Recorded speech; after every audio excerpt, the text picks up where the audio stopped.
পার হয়েছে, আমার মেয়ের নামটাও লিস্ট করো। রাজ্যে যতগুলো যুবতী মেয়ে যাদের বয়স 16-র উপরে তাদের লিস্ট করো। এরপর প্রত্যেক বছর তাদের নিয়ে লটারি করা হবে। ওই লটারিতে যার নাম উঠবে তাকে ওই মন্দিরে রাখা হবে। কারণ বৃহৎ স্বার্থের জন্য ক্ষুদ্র স্বার্থ আমরা ত্যাগ করব। একটা মেয়ে যদি মারা যায় যা, কিন্তু দেশটা তো নিরাপদ থাকবে, ঠিক কিনা? এই আদর্শটা আমাদের নবীর সাহাবীদের ভিতরে ছিল, কথা কয় না? এই আদর্শটা আমাদের ইসলামে আছে, নবীর সাহাবীদের ভিতরে ছিল। সাহাবীরা তীরের পরে তীর নিজের শরীরে লইছে, কিন্তু আরেক ভাইয়ের গায়ে লাগতে দেয় নাই। তীরের পরে তীরে বিদ্ধ হয়েছে, কিন্তু মরার আগ পর্যন্ত আরেক ভাইরে বাঁচাইয়া গেছে। কথা বলেন ঠিক কিনা? একটা প্রমাণ দেব। হ্যাঁ, হ্যাঁ আমার ভাইরা, রমজান মাস, রমজানের ফজিলত, রমজানে আমরা কি শিখি? ত্যাগের মহিমায় আমরা উজ্জ্বল হই, ঠিক নেই? কথা খাই না আমার ভাইরা। হযরতে আবু যুহম রাদিয়াল্লাহু তাআলা আনহু নবীর একজন সাহাবী। আমার ভাইরা, এদিকে গেলে আমার অনেক লম্বা কথা হয়ে যাবে। হযরতে নবীর একজন সাহাবী আবু যুহম রাদিয়াল্লাহু তাআলা আনহুর একটা ঘটনা আছে। আপনারা যদি সত্যি জানতে চান যে নবীর সাহাবীরা মরার সময়ও নিজের চিন্তা না করে আর একজনের চিন্তা করেছে, তাহলে আপনাদের মসজিদে যদি ফাজাইলে সাদাকাত কিতাব থাকে, ওর মধ্যে আপনি হযরতে আবু যুহমের এই ঘটনা পাবেন ফাজাইলে রমজানের ভিতরে। সুবহানাল্লাহ। এই জন্য ঘটনা বলে আমি আলোচনা লম্বা করতে চাই না, ওয়াদা মিস্টেক হয়ে যাবে। 12:30টার মধ্যে শেষ করব বলেছি। ও মুসলমান ভাইরা, খেয়াল করেন, এবারে ক্ষুদ্র স্বার্থকে ত্যাগ করে বড় স্বার্থকে দেখা হলো। প্রতি বছর একটা করে মেয়ের নাম ওঠে, লটারি করা হয়। রাজ্যের ভিতরে যতগুলো যুবতী মেয়ে আছে, লটারিতে যার নাম ওঠে তাকে সাজাইয়া গোজাইয়া ওই মন্দিরে রেখে আসা হয়। ও বাজান রে, এত বছর তো বিভিন্ন মেয়েদের নাম এসেছিল, আজকের লটারিতে তোমার বোনের নাম এসেছে। আহা, আমার কলিজার টুকরা, আমার মেয়ের নাম উঠেছে। আর কিছুক্ষণ পরে সৈন্যরা এসে আমার মেয়েটাকে নিয়ে যাবে। আর ওই দুষ্টু জিনেরা আমার মেয়ের সাথে বলৎকার করে আমার মেয়েকে তারা মেরে ফেলবে। এই মেয়ের জন্য আমি কান্না করতেছি। সুবহানাল্লাহ। কার জন্য কাঁদতেছে? হাফেজ আব্দুল বারাকাত কি বলে শোনেন। মা, আপনি কাঁদবেন না, আপনি কাঁদবেন না, আমার বোনের কিচ্ছু হবে না, আমি থাকতে। সুবহানাল্লাহ। আমার ভাইরা, ঐতিহাসিক ইবনে বতুতা তার হিলাতের ভিতরে উল্লেখ করেন, হাফেজ আবুল বারাকাত বলে, মা, আমার একটা কাপড়, পরিষ্কার একটা কাপড় ধুইয়া দেন। হাফেজ আবুল বারাকাত একটা কাপড় ধুইয়া লইছে, আর একটা মেসওয়াক লইছে। আমার ভাইরা খেয়াল করেন, আগেই বলেছে হাফেজ আবুল বারাকাত অনেক সুন্দর ছিল, আর কিশোর এখনো দাড়ি মোছ ওঠে নাই। এবারে হাফেজ আবুল বারাকাত বলে, মা গো, আমার বোনকে নানা বাড়ি পাঠাইয়া দাও, আর আমার বোনের সালোয়ার কামিজ কাপড় আমারে পরাইয়া দাও। আর জোরে সুবহানাল্লাহ।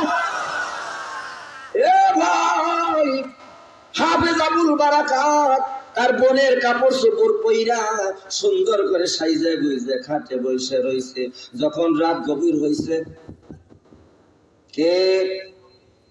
আমরা সেনাবাহিনীর লোক, দেন আপনার মেয়েরে। এবারে হাফেজ আবুল বারাকাতকে মেয়ে মানে কইরা তারা উঠাইয়া নিয়ে গেছে। আমার ভাইরা, হাফেজ আবুল বারাকাতকে নিয়ে মন্দিরের মধ্যে রেখে দেওয়া হয়েছে। রাত যখন গভীর হলো, সমুদ্রের পানি উছলে উঠলো, আর ওই দুষ্ট জুইন গুলো তারা সমানুষ্য করে পানির বন্যায় তারা ভেসে আসতেছে। হাফেজ আবুল বারাকাত এই দৃশ্য দেখা আবার ভাইয়েরা আজ থেকে একটা ওয়াদা করেন, আজ থেকে আর কোনোদিন কোন হাফেজ সাহেবকে, হাফেজ সাহেব শূন্য যা, ও হুজুর আপনি কি কানে হলেন না? কানে ঠাডা বসে আছেন এরকম দরদি মানুষ। ও হুজুর ডাকতেছে, হলে নাই। মোল্লারা খাইতে খাইতে কান পর্যন্ত বন্ধ করিয়া লাগছে। হ্যাঁ, আচ্ছা খাইতে খাইতে কি কানের মধ্যেও খায়? এই যে কিছু মানুষ আছে আলেম বিদ্বেষী, আল্লাহ তাআলা হাসরের ময়দানে জাহান্নামের আগুন দ্বারা কেসি বানাই আবার এরকম দেব। এদিন বুঝবি আলেমের ইজ্জত কত। সময় পাবো না, একজন আলেমের ইজ্জত কত। আল্লাহ হাদিসে কুদসির মধ্যে আছে, আপনার আমার পয়গম্বরকে আল্লাহ তাআলা জানান, ইয়াকুলুল্লাহু আযজা ওয়া জাল্লা লিল উলামা ইলা ইয়াউমিল কিয়ামাতি ইযা ক্বাদা আলা কুরসিয়্যিহি লিকদাই ইবাদি। আল্লাহ হাসরের ময়দানে যখন বিচারালয়ে বসে যাবেন, আল্লাহ কোন মেম্বার অফ পার্লামেন্ট, এমপি, নেতা, ফেতা এ সমস্ত কাউরে ডাকবেন না। আল্লাহ ডেকে বলবেন, ইয়া মাশারাল উলামা। কাকে ডাকবেন? জোরে কন। হুজুর কথা কইছে এই জন্য মনটা খারাপ হয়ে গেছে না? আপনিও আপনার সন্তানদের আলেম বানান, আপনার সন্তানদেরকে আল্লাহ ডাক দিবে। কথা বলেন ঠিক নেই? ইয়া মাশারাল উলামা, হে আলেমের দলেরা। বলার সাথে সাথে হাসরের ময়দানে অগণিত উলামায়ে কেরাম দাঁড়িয়ে যাবে। এবারে আল্লাহ তাআলা হাসরের ময়দানে তার কুদরতি জবানে চিৎকার করে বলবেন, ইন্নী লাম আদআ ফীকুম ইলমি লিইউআযিবাকুম। আমার কোরআনের ইলম তোমার সিনার মধ্যে এজন্য দেই নাই যে জাহান্নামের আগুনে পোড়াবো। ইজহাবু ইজহাবু ইলাল জান্নাহ। ও আলেমের দলেরা সরাসরি জান্নাতে চলে যাও। তোমার সিনার মধ্যে আমার কোরআন থাকবে আর তুমি জাহান্নামে জ্বলবা, এটা হতে পারে না। তোমার আমলনামায় শয়তানের ধোঁকায় পড়ে গুনাহ কিছু আছে, অদগফারতু লাকুম, সুবহানাল্লাহ, অদগফারতু লাকুম, এই মুহূর্তে মাফ করে দিলাম। ওয়ালা উবালি, ডোন্ট কেয়ার, আপনি কাউকে পরোয়া করি না, আলেম জান্নাতে চলে যায়। আমার ভাইরা কষ্ট হচ্ছে না তো? একজন আলেম তার জায়গা থেকে নড়বে না। আল্লাহ কয়, এই আমি কি কইছি তোমরা কি হলো নাই? আল্লাহ বলছি তাহলে জান্নাতে যাও না কা? এবারে আলেমরা বলবে আল্লাহ জান্নাত দিলেন কা? আল্লাহ বলবে কোরআন শিখছো, আমল করছো, বিনিময়ে জান্নাত পাইছো। আলেমরা কয় আল্লাহ কোরআন শিখলাম কোথায়? কয় দুনিয়ায়। আলেমরা কয় দুনিয়ায় গেলাম কেমনে? কয় তোমার মা বাবার উসিলায়। এবার আলেমরা বলবে this is the right point, এটাই হলো আসল কথা। আল্লাহ যেই মা বাবার উসিলায় দুনিয়ায় গেলাম, কোরআন শিখলাম, আলেম হইলাম, ওই মা বাবারে না নিয়া জান্নাতে যাব না।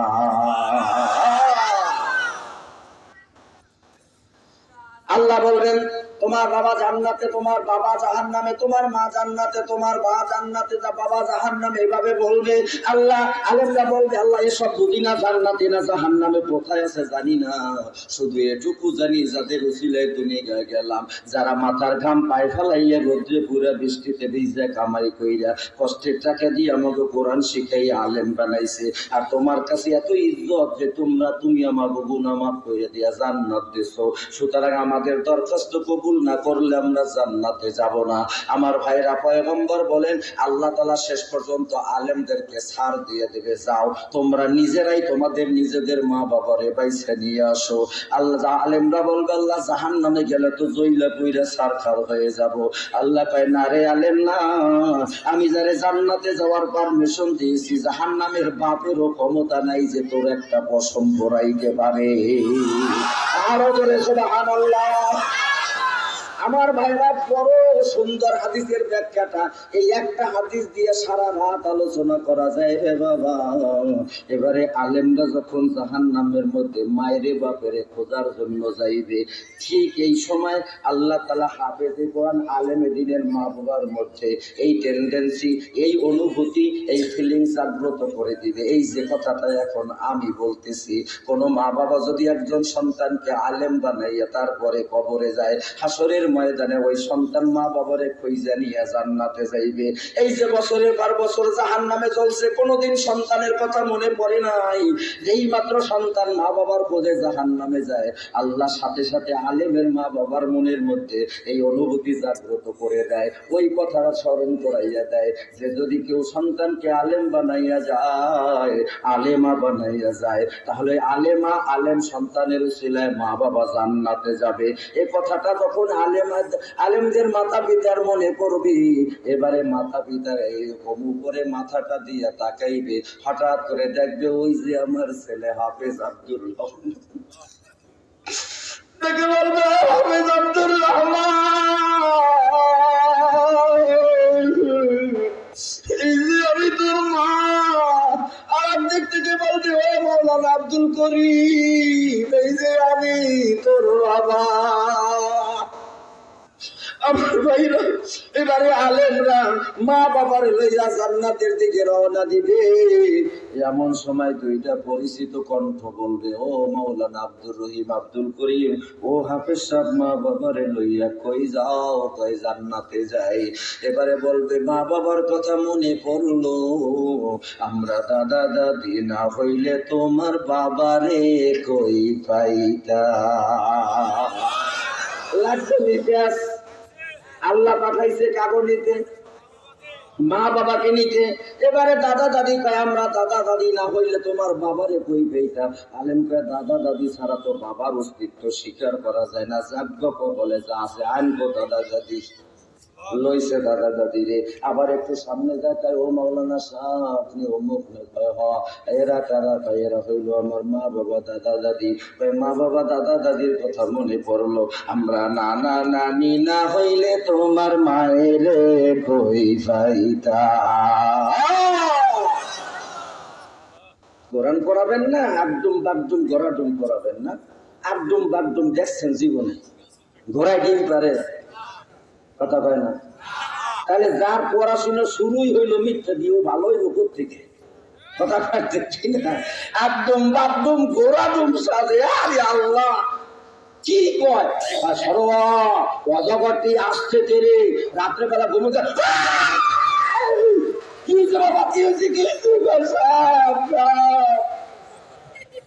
রাত্রেবেলা পোলারে পড়াইছে, অজগরটি আসছে তেরে ঘুমের মধ্যে হাফাই হাফাই করছে।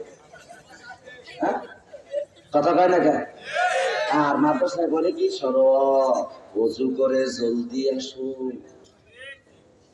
পার্থক্য আছে না নাই? আকাশ আর পাতাল। এই দুনিয়ার সব চাইতে শিক্ষিত ব্যক্তি যদি মাটির উপর দিয়ে হেঁটে যায়, আপনারা বলেন তো বাংলায় একটা হাদিস বলেন, শুনছেন না? ঢাকা বিশ্ববিদ্যালয় থেকে বিএ অনার্স MA, প্রকৌশল বিশ্ববিদ্যালয় বুয়েট থেকে কম্পিউটারে মাস্টার্স, এরপরে লন্ডন থেকে ডিগ্রি লইছে, আমেরিকা থেকে ডিগ্রি লইছে, বছরে 3 বার যায় নাসার বিজ্ঞানীদের সাথে সাক্ষাৎকার দিকে। এইরকম ব্যক্তি যদি মা বাবার কবরের কাছে যায় তো 40 দিন আল্লাহ তাআলা কবর আযাব মাফ করে দেয়। ঠিক দেয়। অথচ তাফসীরের ভিতরে আসেন এই মাত্র যে ছেলেটা মাদ্রাসায় ভর্তি হলো আর ওস্তাদ সবক দিল, আউযু বিল্লাহি মিনাশ শাইতানির রাজিম, বিসমিল্লাহির রাহমানির রহিম। জবান থেকে বের করতে দেরি, আল্লাহ মা বাবার কবরকে আযাব বন্ধ করতে দেরি করে না। পড়াইবেন মাদ্রাসায়? হ্যাঁ, গরিব অসহায় স্যারের কাছে এসে বললেন, স্যার আমি বেতন দিতে পারবো না, যদি ভর্তি না করে সে সময় কইেন। কি বলেন? মাদ্রাসায় সহজে পড়া যায়, ইংলিশ মিডিয়ামে আপনি পড়তে গেলে ওরে ওই যে বললাম শুরুতে যে ইংলিশ পড়ায় বেতন দেয় 5,000, অঙ্ক টিচারে দেয় আরো 5,000, হুজুর রে দেয় 500। হুজুর আগামী মাসে একটু বেতন বাড়াই দেন। হুজুর রে টাকা পয়সা দিয়ে আমাদের এত টাইপ কি ঘর নেই। হুজুর কোটা লাগে না, সব ওনারও লাগে। 1 লাখ টাকা বেতন, 1.5 লাখ টাকা ও ফ্রি, নিজ দিয়ে উপর দিতে হয়। তো আমার প্রেস্টিজ আছে না? ঠিক হয় এত কামা হের করো, বিস্তারিত কর্মী হমার থাকলে মগো অগমাতার মধ্যে ঠাডা পড়ে। কথা কন ঠিক কিনা? আর 1500 15,000, আরে ভাই গ্রাম এলাকায় তো 15,000 বেতন ইমাম সাহেবরা চোখেই দেয় না। কথা কন ঠিক কিনা? আমরা যারা বিভাগীয় শহরে বড় মসজিদে আছে, আল্লাহ তাআলা আমাদের কিছুটা মিলেছে, তো আমরা যেরকম পাই আবার ওই রকম যায়, যার যেরকম আয় হের ওই রকম দেয়। কথা বলেন ঠিক কিনা? সুতরাং অল্প বেতনে তারা এত সুন্দর জীবন যাপন করে, মাসের শুরুতেও মুখে হাসি, শেষেও হাসি। হুজুর এত তাড়াতাড়ি পড়ে যায়, জাস্ট এক্সাম্পল। হুজুর এত তাড়াতাড়ি কই যান? সভাপতি সব কই না, আমার মায় আইছে অনেকদিন পর বেড়াইতে, মনটা বড় খুশি। আমার মায় বেড়াইতে, হুজুর আসেন আমার সাথে, কি নেবেন? মায় আইছে, একটু এতদিন পর ভালো মন্দ তো খাওয়ান লাগে, নিয়োগ করছি আজকে প্রথম দিন মুরগি খাওয়াবো, এরপরে আবার গরু টরু একদিন খাওয়াবো, তো আসেন আমার সাথে। সভাপতি সব ধরে লেগে গেছে, এই হুজুরে 5 কেজি মুরগি দিয়ে দে। কোনান দিয়ে বরকতায় দেখছেন? হ্যাঁ, আল্লাহ আলেমদের ইজ্জত কিভাবে বাড়ায় দেখেন। কথা বললে অনেক দিকে বলা যায়, আর কোনোটাই নেভাবে যাইতে চাই না, বনয়ে রোডে চলতে চাই, কারণ যেখানে যাওয়া যায় আর ফেরত পাওয়া যায় না। ঠিক ঠিক হয়, কষ্ট লাগতেছে, চলুক। বেশি জন চলবে না ভাই, কারণ আপনারা চললেও আমি চলবো না। ওই যে আপনাদের এলাকায় এই গাইবান্ধায় খাজুর গাছ আছে, তো কি হয় আপনাদের খাজুর গাছে? রস হয়। এখন ওই যে বেটা খাজুর গাছ কাটে, বুড়ো মানুষ প্রত্যেকদিন সকালবেলা শীতের মধ্যে এইরকম এরকম কাটে, মরার খাজুর রসের গুল্লি মারি, আর এইভাবে গাছের মাথায় গোড়ায় কাটতে সব রস বের করুন। পাইবে তো এক ফোঁটা? বক্তারা হইলো খেজুর গাছের মতো, একদিনে কাটতে না খাইয়া প্রত্যেক বছর সিজনে খান, শীতকালে মজা বেশি। কথা বল ঠিক না? আল্লাহ তাআলা সমস্ত ওলামায়ে কেরাম যারা দ্বীনের খেদমতে সারা দেশে ঘুরে বেড়ায়, আল্লাহ তাআলা এদের সকলকে সকল বিপদ আপদ বালা মুসিবত থেকে হেফাজত করে সুস্থতার সাথে আল্লাহ কোরআনের খেদমত করার তৌফিক দান করুন। মহব্বতে সবাই বলুন আমিন।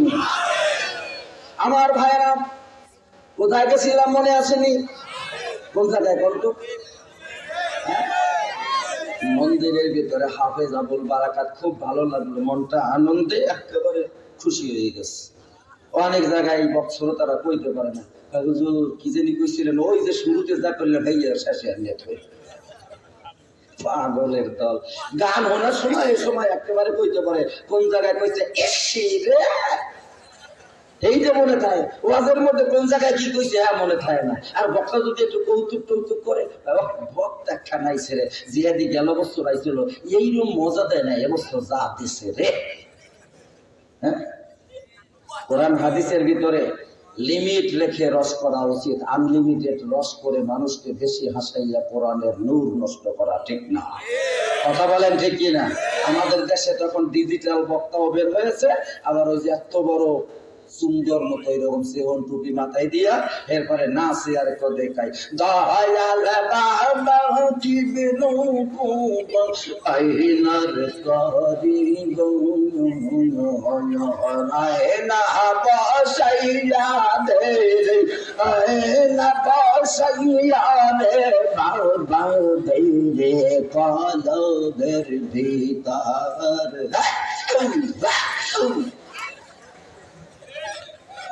আছে না নাই? আছে না নাই? এতে কোনোদিন মানুষ হেদায়েত হইব? এতে দিন শেখবে? এতে গামজা খাওয়া শিখবে। কথা কান ঠিক কিনা? কারণ যেখানে যত বেশি উরুস সেখানে তত বেশি গাঁজা। বেয়াদবি মাফ করবেন। মিরপুরের কথা বলছিলাম, মিরপুর যুব সমাজের মাহফিলে একবার ইলিয়াস মোল্লা, নাম করা এমপি আওয়ামী লীগের, উনি উপস্থিত ছিলেন। ভাগ্যচক্রে ওই দিন ঢাকা বিভাগীয় পুলিশ কমিশনার উত্তর, ঢাকা বিভাগীয় কমিশনার উত্তর উনিও ছিলেন। আমি বলছিলাম, স্যার আপনারা খালি যখনই কোনো সন্ত্রাসী ধরতে যায় খালি মাদ্রাসার মধ্যে যান, মাদ্রাসা দিয়ে কি করছেন? পাইছেন এত বড় একটা চুরি, ওটা দেখে মানুষ করে, ওটা কোরবানির সময় গরু করে। আরে এই ভাই ওখান পাইছি আসলো ঘোড়া হাইসে হাইসে করতেছি এরকম, এগুলো বাদ দেন স্যার। যদি সত্যিকার অর্থে গাঁজাখোর, ইয়াবাখোর, ট্যাবলেট খোর পাইতে চান, তাহলে দেখবেন 3 দিন ব্যাপী বিশ্ব উরুস, ওখানে যাইবেন 44 দ্বারা দাঁড়ি করে শ্বাস করবেন, মন কেমন গাঁজা পাইবেন। কথা কন কিনা? হ্যাঁ, এটা আমার কথা নাকি ওরাই ওগো কথা, ওগো কথা ওরা গান বানাইছে। তাই খাজায় গাজায় যখন কান মারে মনটা জানি কেমন করে, মনে চাই ওই থাকিয়া আমিও মারি। আমার কথা না, ওগো কথা। কার কথা? ওগো কথা। ওরাই কয় গাজায় খাজায় কান মারে। তাহলে এখানে গেলে কি গাছ শেখা যাইব, ঠিক কিনা? হ্যাঁ, আল্লাহওয়ালাদের সোহবাতে গেলে দিন শিখবেন, আর গাঞ্জাওয়ালাদের কাছে গেলে ওরা যদি এক টান দেয় সাগরে দিয়ে 3 টান দেবে, হুজুর খাইয়ে ভালাইছে, এই কিদের গুয়াটা পায় ছুট টানটা আমি দিয়ে দিই, একেবারে লম্বা টান দেয়। কথা কান ঠিকই না? যার যেরকম সঙ্গ এইরকম অঙ্গ, যার যেরকম অঙ্গ হবে তার সেই রকম সঙ্গ হবে। কথা বলেন ঠিক কিনা? এক জমানা সোহবাতে বা আউলিয়া, এক জমানা বা সোহবাতে বা আউলিয়া, বেহতরাত সদ সলে তো হাত বেরিয়া। আপনি যদি একজন আল্লাহওয়ালার সোহবাতে যান, তাহলে বেরিয়া 100 বছর ইবাদতের চাইতে আল্লাহ তাআলা আপনার আমলনামায় বেশি নেক আর সওয়াব দিয়ে দিবেন। সুবহানাল্লাহ। আল্লাহ তাআলা কবুল করুন বলি আমিন। আমার ভাইরা, আমার যেহেতু কথাটা এসে গেছে, আমি দেখতে পাচ্ছি এখানে মুরব্বীদের চাইতে যুব সমাজ বেশি, ঠিক কিনা বলেন? ওই যে যুব সমাজ খেপে গেছে, হুজুর চলবে, চাক্কা লাগাইলে তো চলেই। কথা বলেন ঠিক কিনা? অত আনলিমিটেড চলবে না। আমি শুধু যুব সমাজকে, এসপি সাহেবকে সাক্ষী রেখে, যেহেতু উনি বর্তমান সরকারের প্রশাসনের একজন ঊর্ধ্বতন কর্মকর্তা, এজন্য আমি তাকে সাক্ষী রেখে বলে যেতে চাই, যে দেশের যুব সমাজ ধ্বংস হয়ে যায়, ও দেশের মেরুদণ্ডহীন হয়ে যায় ও দেশ। কথা বলেন ঠিক কিনা? আমার দেশের যুব সমাজকে ধ্বংসের মূল কারণ হলো ওই সমস্ত ভণ্ড বাবারা। কথা বলেন ঠিক কিনা? কত বড় ছাগল এগুলো, চিনতে করতে পারেন? কি কয় না কয়, আল্লাহু আকবার। আল্লাহ ওদের হেদায়েত দান করো বলে আমিন। আর হেদায়েত যদি নসিবে না থাকে, পাশ দিয়ে